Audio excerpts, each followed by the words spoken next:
লাগিয়ে দিন সংকল্পবদ্ধ আমি তো বলছি তো সেই ওই 10টা পয়েন্ট ওই 10টা পয়েন্টে ফ্লেক্স করুন, ফ্লেক্স করে সব জায়গায় লাগিয়ে আমি গণ্য করে থাকি আমার বাড়ি নবগ্রাম বিপ্লব। আমি বিজেপিকে চাই, সর্ব অর্থে বিজেপিকে চাই।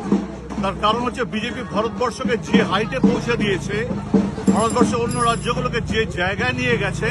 I stayed in Maharashtra for 30 years. I have seen what is called development. I have seen Gujarat from very close quarter. I want West Bengal to reach that height.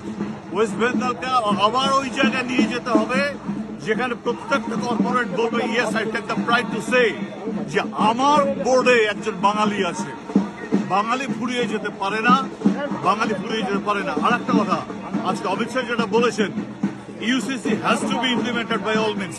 আজকে তো আমি এটা একটু হয়তো উত্তেজক কথা বলছি, আজকে তো শুক্রবার। Where is the protest? Where is the goddamn protest? পারবেন ওরা প্রোটেস্ট করতে?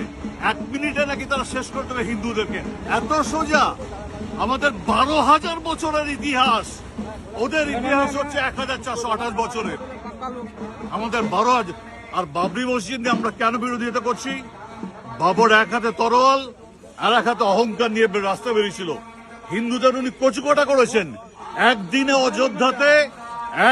অযোধ্যাতে 1,40,000 হিন্দুকে মেরেছিলেন। So how to get that protest? You have to lose that protest. You have to drive BJP. Let BJP come to the power and sunshine West Bengal. We will have shining West Bengal.